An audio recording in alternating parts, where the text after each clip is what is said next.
Hey theme park pals, Meg's here from Coaster Corner, psyched to tell you about how we tackled 4 Disney parks in one day. For our 4 parks one day challenge, we set a few ground rules.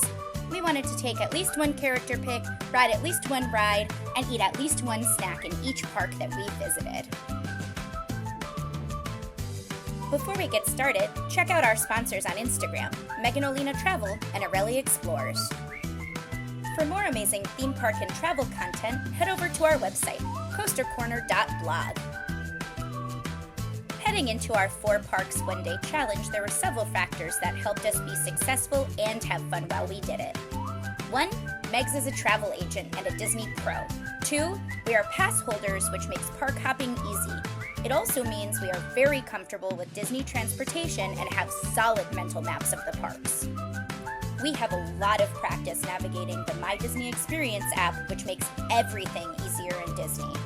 We knew we were hoping to try some new things and some old favorites, so we started the day with a list of ideas and backup plans, and most importantly, a willingness and ability to adapt if things didn't go to plan. We were going to have full park days in each park on this trip, so there wasn't a lot of pressure to get to everything on one day.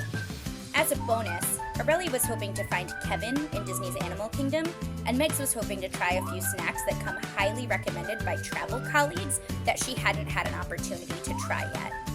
Now it's time to sit back and enjoy the ride with Coaster Corner. Okay, so it's gonna be weird to be filming a YouTube video and also stories for my Instagram on the same day because I feel like I'm gonna have to narrate some things twice, or take footage of things twice. Footage and then narrate later. Yeah, I don't know if that's more, but at least then you'll know that you'll be able to hear it properly. that's fair. Yeah, well no, I will narrate. I guess some of my narration is for the sake of me having notes about what we were doing. We were very strategic with our choice of which parks to visit in which order based on transportation options, distance, and park hours. One of my must-try snacks for this trip were the dumplings from Mr. Kamal's, and my favorite coaster at Disney's Animal Kingdom is Expedition Everest, which means we were hightailing it to Asia at Rope Drop. Because we were staying on property, we also had access to the parks 30 minutes earlier than the general public. On my last couple of trips, Expedition Everest was closed while I was in Disney's Animal Kingdom, so I felt lucky that we were able to walk on. It was an auspicious start to the day. This thrilling coaster doesn't go upside down, but it does move forward and backward, and in my opinion, hits better than a shot of espresso.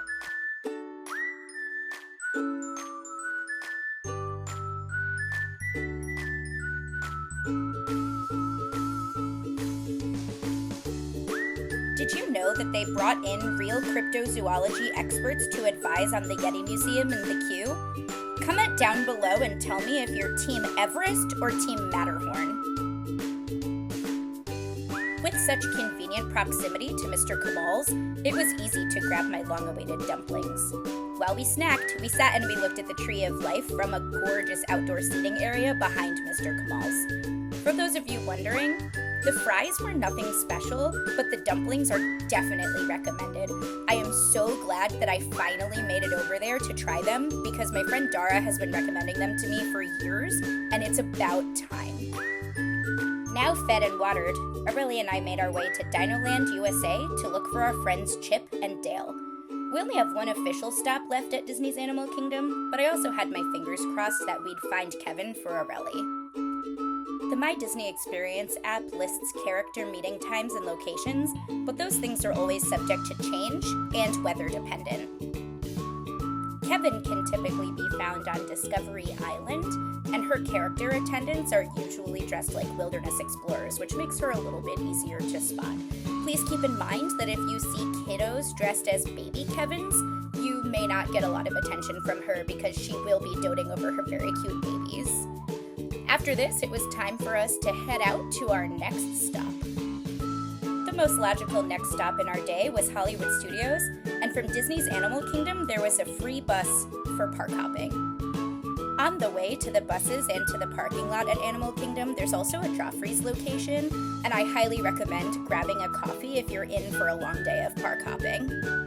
Despite the warning to take the stairs, Aurelie and I decided to try out the service elevator at the Hollywood Tower of Terror as our first stop at Hollywood Studios. In this case, we did not wait in the standby queue because I had a DOS pass to be able to wait in the lightning lane. You unlock this door with the key of imagination. Beyond it is another dimension. A dimension of sound. And a dimension of sight.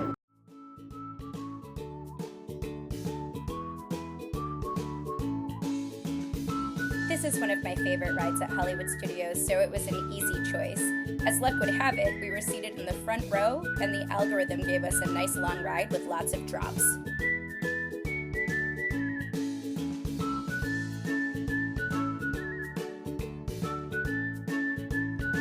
All of that screaming in slow motion really works up an appetite. So our next stop was another new-to-me snack at Baseline Tap House. Baseline offers an array of beers from California, charcuterie, giant pretzels, and a free water station. The line was long but moved quickly, and the outdoor seating was mostly shady. The snacks were both convenient and a great value for their cost. We tried the pretzel and the charcuterie, and I was very pleased with our options. After our cheese snack, it was time to go see the Big Cheese himself. Hi, Mickey! As a Phantasmic girly, Sorcerer Mickey is one of my favorite characters to visit, and he was happy to show us how to use magic. Before we left, Aurelie noticed there was a walk-on for her favorite ride, so she pieced out real quick. The plan included using my favorite mode of transportation from Hollywood Studios to Epcot, the Skyliner. Epcot was the most flexible part of our day, as there are so many snack options, which turned out to be a good thing because it got really hot in the afternoon and I ended up changing my mind more than once. I'd been hoping to try the crepes from La Creperie, and I did end up doing that later in the trip, but on this trip, I changed my mind. I had noted early on that it was important to us that we be able to pivot if things in the day change, and in this case, it was time to take advantage of that prerogative. One of the most important things that I tell to my clients and other folks who ask me about Disney is that being willing to change the plan and go with the flow is more important than you could ever imagine, and on a day like this, when I was starting to overheat, I desperately needed an iced tea. So, I had an iced tea in the afternoon instead of a solid snack, and it really hit the spot. One of the hardest parts about visiting Epcot is how spread out everything is and how hard it is to hit the entire park without taking a million steps. So we did go to visit Joy, which was incredible. She was the sweetest. She liked my outfit. I felt really good about it. And then we had to decide what we were going to do for our ride. We went with a classic, Spaceship Earth, and it was awesome.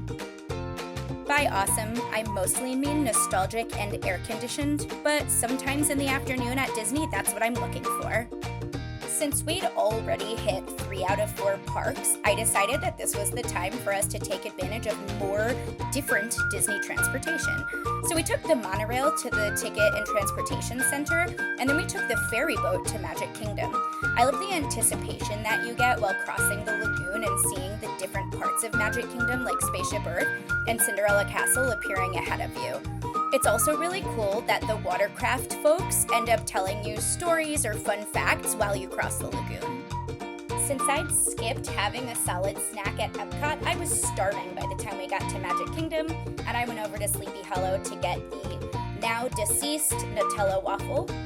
We went over and saw Cinderella, as well as Elena of Avalor, which was super fun. They were both so sweet, and Cinderella hoped that I would get my own fairy godmother. Rolling through the future, right by 2 of my favorite spots. At this point, it was close to sundown, we were both exhausted, and it was time to get on my favorite ride, the People Mover. One of the cool things about the People Mover is that you kind of get to see a bunch of Tomorrowland without having to walk, so at the end of the day, your feet get a rest. Approaching Tomorrowland Speedway. You can see construction on things like Tron when it was being built, And if you get really lucky, you might get to see Space Mountain with the lights on, which is so cool, although it is a bummer for the people who are trying to ride Space Mountain and the ride is down. If you stuck around for all 10 minutes of this video, first, I want to say thank you. Thank you so much.